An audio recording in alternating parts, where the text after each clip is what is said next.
When I was at my lowest point, going through a debilitating health crisis called TSW that spanned 8 years of my life, I was so full of regret, anger, and sadness, thinking about every choice that had led me there. I felt scorned by the doctors I trusted, the people that were supposed to help me, by huge institutions like the Western medical system, the Catholic Church, colonialism, and by myself for the decades worth of steroids that I continuously put on my body. I was stuck in anger and regret. I couldn't forgive myself for not knowing what I didn't know. And that inability to forgive only prolonged my time suffering in those wounds. It took me so many years to finally learn that forgiveness wasn't about excusing anyone, but about releasing my own grip on the pain. Welcome to Healing the Warrior. I'm Cassie. I'm a registered nurse, shamanic practitioner, and emotional integration coach who spent 8 years healing from a severe skin condition called topical steroid withdrawal, or TSW. What I learned is that deep healing doesn't just happen on the surface. It happens when you address what's beneath it. In this episode, I'm talking about forgiveness, what it really is, why it matters, and how to start forgiving yourself and others. So here we go. So what is forgiveness really? When you get into true forgiveness, honestly, I think it's pretty nuanced, and a lot of people conflate it with other things. But forgetting about the scorn or hurt that you felt, about telling the other person it's okay and feeling like you're giving the other person permission for what they've done. But really, it's none of these things.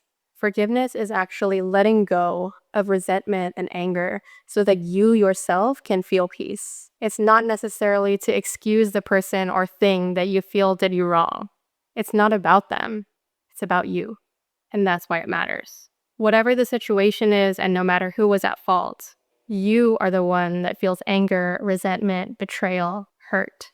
Forgiveness isn't about saying that you're not right for feeling those things, but it's true that those are the emotions and trauma that you are holding and storing, not the other party. Forgiveness is you finally saying, I can release my grip on these feelings. Even if what happened wasn't right, I can release my own hold on these things because I know ultimately that's what's best for me. And then there is forgiveness of a lot of things, right? But they can kind of be broken down into 2 categories: forgiving yourself and forgiving others. And some people think that one is harder than the other. It really just depends on you as a person and what your experience is. So you don't necessarily need to do one before the other, but usually starting with one makes the other easier. So let's start with forgiving others. One of the biggest unexpected lessons that I learned on my own healing journey was honestly how to stay in your own lane. And forgiving others is like the ultimate lesson on staying in your own lane. And what this means is understanding that you have no control over other people or other things outside of yourself. And even that lesson alone can be a hard one to learn. So when you don't forgive others that you feel did you wrongly, and you're still holding on to the anger and the resentment, it's likely that emotionally and energetically, you're still very much in the wound.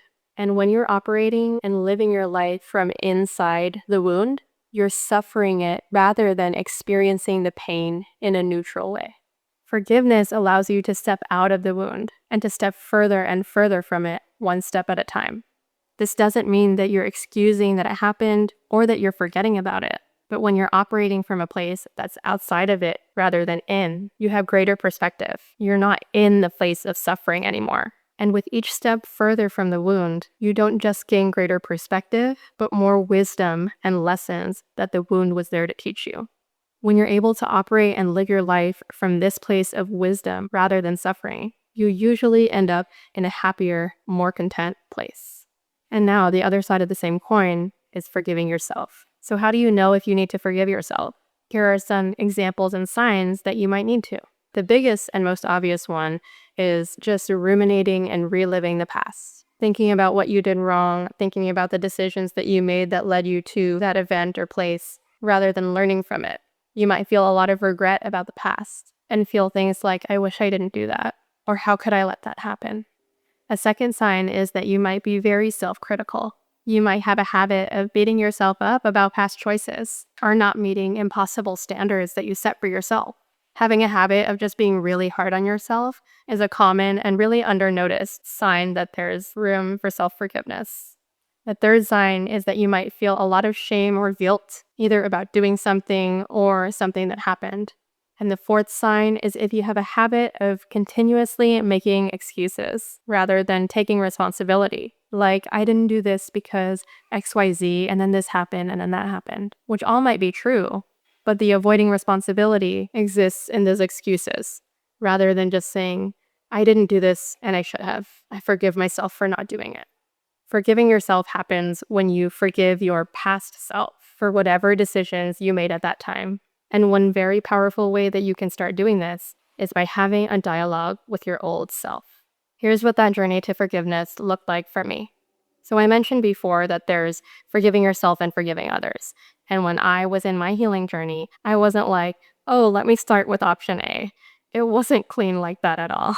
How realizing that I needed to forgive even came up was just that I was so overwhelmed with anger and feeling betrayed that I eventually realized this is causing myself more harm than what I'm really trying to do overall here, which is to heal. And eventually I was faced with really needing to forgive myself for using steroids on my skin, which is what eventually led me to the 8 years of debilitating severe TSW. I realized that I was holding so much contempt and regret, thinking, how could I do that to myself? How could I do that to my body? I felt conflicted because on one hand, I felt these things, and on the other, I felt like I know I did it because I felt like I didn't have a choice. It was a confusing process to move through, but integrating those two parts that felt like they conflicted is what led me to be able to forgive. The dialogue that I was eventually able to have with myself was, body, I am so sorry. I'm so sorry for basically feeling like I was abusing you. I didn't realize that was what I was doing, but now I feel like it was, and I'm so sorry. And to my old self, I'm sorry I let you down. I'm really sorry. Thank you so much for everything that you brought me through to this day. Thank you for carrying me strongly, even when I feel like I wasn't taking care of you. I'm so sorry. And I also know that you only were doing the best that you could at that time with the information that you had.